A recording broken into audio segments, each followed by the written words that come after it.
গভর্নমেন্টের এই 4টে অ্যাপ আপনার মোবাইলে অবশ্যই থাকা দরকার। Number 1, RBI direct app. এই অ্যাপের মাধ্যমে আপনি সমস্ত রকম গভর্নমেন্ট বন্ডে ইনভেস্ট করতে পারবেন এবং বেস্ট পার্ট হচ্ছে এখানে আপনি এফডি থেকেও বেশি রিটার্ন পাবেন এবং এটা গভর্নমেন্ট অ্যাপ, তো সিকিউরিটির সম্বন্ধে কোনো চিন্তা থাকার দরকার নেই।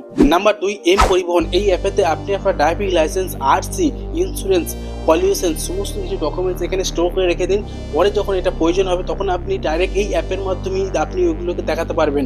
Number 3, DigiLocker. এই অ্যাপটা তো সমস্ত ব্যক্তির মোবাইলে অবশ্যই থাকা দরকার, কারণ এই অ্যাপে আপনি আপনার Aadhaar card, PAN card, ration card এবং আপনার সমস্ত মার্কশিট এখানে স্টোর করে রাখতে পারবেন। যখন এগুলোর প্রয়োজন হবে তখন আপনি এগুলো ডাইরেক্ট এই অ্যাপের মাধ্যমে দেখাতে পারবেন। নাম্বার 4 হচ্ছে এআইএস অ্যাপ। এই অ্যাপের মাধ্যমে আপনি আপনার সমস্ত ফাইন্যান্সিয়াল অ্যাক্টিভিটি চেক করতে পারবেন, যেমন আপনার স্যালারিজ, লোন, ইনভেস্টমেন্ট, আপনার ট্যাক্সেস সমস্ত কিছু আপনি এই অ্যাপের মাধ্যমে চেক করতে পারবেন। কমেন্টে জানাবেন এই 4টে অ্যাপের মধ্যে কোন অ্যাপটা আপনি আগে থেকেই ব্যবহার করতেন এবং এই ভিডিওটা আপনার সমস্ত ফ্যামিলি এবং ফ্রেন্ডের সাথে শেয়ার করে দিন।